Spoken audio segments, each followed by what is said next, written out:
We are just about 10 games into the NBA season, and now we're going to decipher who's real, who's fake, who's a contender, and who's a pretender. Of course, let me know your thoughts in the comment section below and hit that subscribe button, but let's go.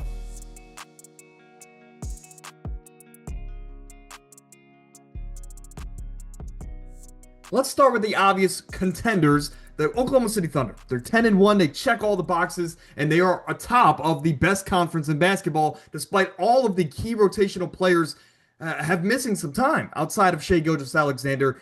This is a team that last year looked young, hungry, and of course they dominated. This year, I think they can do the exact same as long as they're healthy. So, no doubt about it, not wasting too much time. They are contenders to go back to the finals and win it yet again. But the biggest thorn in their side is my preseason favorites. And oh my gosh, the Denver Nuggets, they check all the boxes. They are first in points per game, top 3 in field goal percentage. They are a top 4 rebounding team, also the best assisting team. So they're top 5 in all of those significant categories. Now, on the defensive end, this is what shocked me. They are top 5 in points allowed, field goal percentage, and 3-point percentage allowed, again, against opposing teams.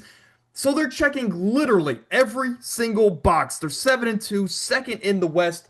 And they are doing this with all their new additions, but without Cam Johnson really finding any kind of a stride with this unit. And this is a guy that I had high hopes for in Cam Johnson. So if they're 7-2 playing this well and one of their key players is struggling, imagine when he can find his stride and this team can click on all cylinders. They're going to be scary. And really, at the end of the day, in a 7-game series, I like Jokic against anyone, so obviously they're contenders as well. Now, these are the obvious pretenders before we get into the remainder of the list, but there's some caveats, right? I highlighted 3 teams like the Miami Heat, who are checking all of the boxes like the Denver Nuggets, but they're in the Eastern Conference, and they're doing a lot of this and finding a lot of success without Bam Adebayo. By the way, crazy alley-oop game winner from Wiggins just last night at the time of this recording. I'm a Cavs fan. It was heartbreaking, but great game nonetheless. Milwaukee, when you have a top 3 player in the world in Giannis, you're always going to be in the mix. Not to mention Ryan Rollins is having a crazy start to this season, so they're going to need that for the entirety of it. And again, Giannis will always keep you in the mix. Orlando, super high hopes for them coming into the year. I thought their defense would be amazing, top 3, top 5 in the league. It's been okay, right? Obviously, the offense, when you're working in a new piece like Desmond Bane, there's going to be growing pains. You're going to need time to get that to where it needs to be, which is, again, championship level. Which, by the way, for me, when I decided what was a pretender and a contender, obviously a team that is done very well so far this season. But can I see this team make the conference finals? Because once you make the Final Four, it's really anyone's ball game, right? So, can I see Orlando making the conference finals? Technically, yes. However, I just don't think it's their year. I think they'll make it to the first or the second round of the playoffs and then fizzle out. I think they'll need a year or maybe to add a piece until I look at them a bit differently. But still, I love Paolo. You guys know how I feel about P5. But honestly, it just doesn't feel like that year in Orlando. But again, we're only 10 games in. But let's go. Number 1 seed in the Eastern Conference, Detroit Pistons. They are a top 10 rebounding team as well as really a top 3 defense in general so far this season. That's why they're 9-2. That's why they've won 7 straight games. And let's address the elephant in the room. Last night, Cade Cunningham had 46 points on 45 shot attempts. Not that efficient, right? For reference, Kobe had 81 points when he had just the same amount of shot attempts. Regardless, this is a guy in Cade Cunningham that I'm not worried about that one game. I don't think that defines him in a player in any way. If anything, if I'm a Pistons fan, I'm saying, hey, we got a guy that no matter what we put out on the court around him, because there was a lot of injuries last night, he can go out there, muster enough, and win the game for our team. Again, that's why this team is 9-2 atop of the conference. But when I look at this Detroit Pistons team, I have the same questions that I have before the season, right? We're only 10 games in. I think you are missing a true outside threat to ease the game for a Cade Cunningham, for this pick and roll offense with Duran and Isaiah Stewart. That's why before the season I proposed trading for Larry Markkinen. I think Larry Markkinen would not only be that secondary ball handler, shot creator, but a guy that you can go to pretty much on any given night if Cade's having an off night. But again, it takes pieces to trade for that. How much would that cost? Can you get other teams involved to make that trade easier? I don't know. But when you lose Tim Hardaway and Malik Beasley this past offseason and you don't really replace them, I don't really like the idea that Asar Thompson, who's growing into his offensive game, or Tobias Harris being your secondary offensive scorer on a nightly basis. I get they got Jaden Ivey as well, but still, same thing applies there. In the Eastern Conference, I could see them winning a series or two. But as far as making the conference finals, at this point in time, I'm still banking on the Knicks and the Cavs. So for the Pistons, unless they get the number one seed, I think they are pretenders. Now, I'm a Cavaliers fan, and this has been a rocky start to the season. We're 7-4. We just lost a heartbreaking game in overtime against the Miami Heat, but we've been battling injuries and, again, just dysfunction in this lineup. A lot of people are trying to take on bigger roles than they have in years prior. But overall, I think our ceiling is still incredibly high. I think in a weaker conference, we can get a higher seed and really coast our way to the second round. But can we beat the Pistons? Can we beat Giannis? That's the big question. I think we can, and I have us as contenders. Now let's go to the Western Conference with maybe the funnest team to watch this season, Victor Wembanyama and the San Antonio Spurs. I've talked about this team in depth so far this season, so I'm not going to go, I guess, down that route. But I will say, at 8-2, tied for the second best record in the NBA, period. It is an incredible sight to see for such a young unit to be operating the way that they are, not to mention with a rookie head coach really taking on his first full season. But for Victor Wembanyama, he is as advertised, if not better. He's checking all the boxes. He looks like a first-team All-NBA player. They're getting great minutes from Stephon Castle, all their other young players. De'Aaron Fox just returned to the lineup. That's only going to give them that veteran mouthpiece to keep them steady if things get rocky in some of these big-time matchups. However, due to the youth on this roster, I think no doubt they can win a first-round series. But when we talk about second round, third round against the Thunder, the Nuggets, maybe even Houston Rockets, I don't know if I like their chances. Of course, Wemby can take them all the way. But being realistic here, I think the Spurs are still pretenders. They'll use this year as a great launching pad for next year, where I think they can maybe add a piece or two or just get better with time and go actually and win it.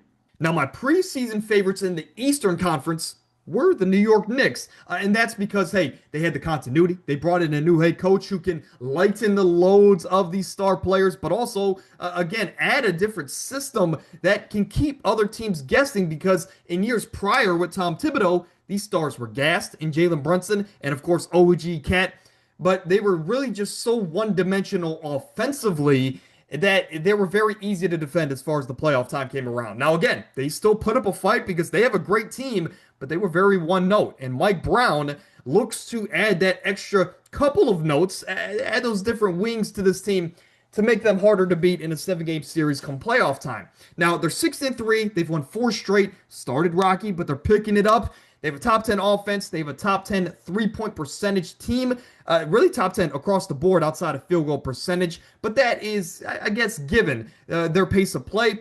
On defense, they have a top 10 unit.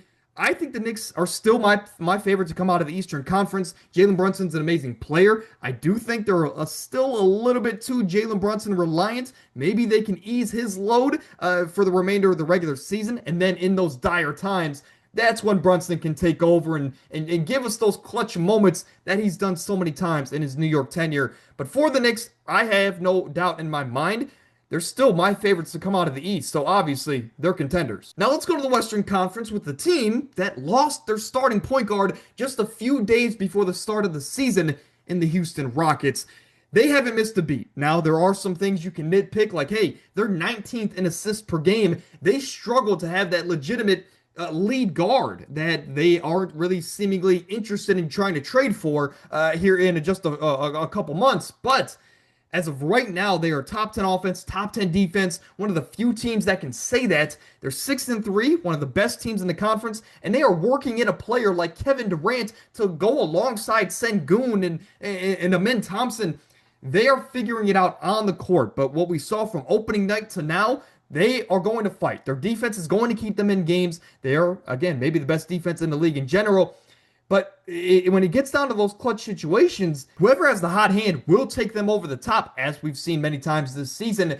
So for the Rockets, due to the fact that their defense is as great as it is, due to the coaching being as top tier as it is, and now you're adding Kevin Durant, a killer in the clutch, as well as Sengun, who's having a career season, I think they are contenders. I still would like to see them add a guard, though.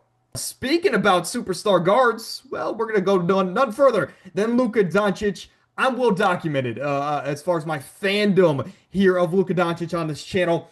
I predicted them to go to the finals 2 years ago before they got a center, Daniel Gafford, and that came to fruition. So, again, Luka's made me look like a genius. Now, for this year, this Lakers team has been very surprising because they are not the greatest defensive team on paper as far as the numbers. Offensively, pretty much the same thing, but Luka and Austin Reeves are playing at a level where you kind of forget that this team still has LeBron James coming back in just a few weeks. They're 8-3, one of the best teams in the NBA, period, and they are the best shooting percentage team in the league. You have a guy like Luka Doncic who's averaging a 40-point triple-double, shooting 80% on his two-point attempts this season.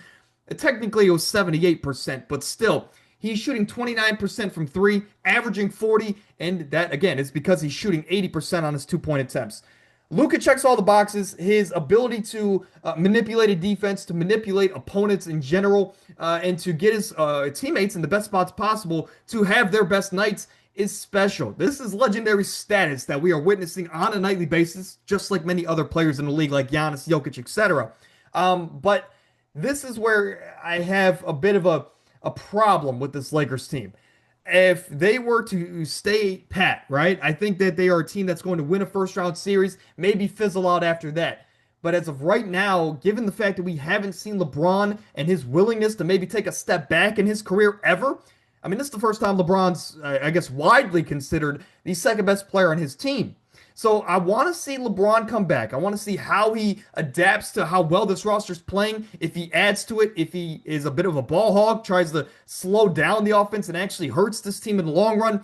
I want to see how LeBron works with this unit that, again, is playing at the highest of highs. So though I am the biggest Luka fan on this platform, maybe, though I am a big LeBron fan, and I want to see Luka and LeBron get that ring together, I just can't. I want to see LeBron and how he works in with this unit first before I officially consider them contenders.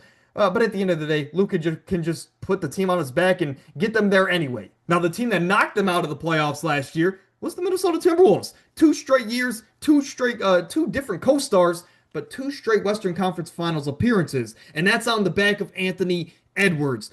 They have a great offense so far this season, and Anthony Edwards has missed a lot of time. I think Anthony Edwards has only lost 1 game when he's played this season.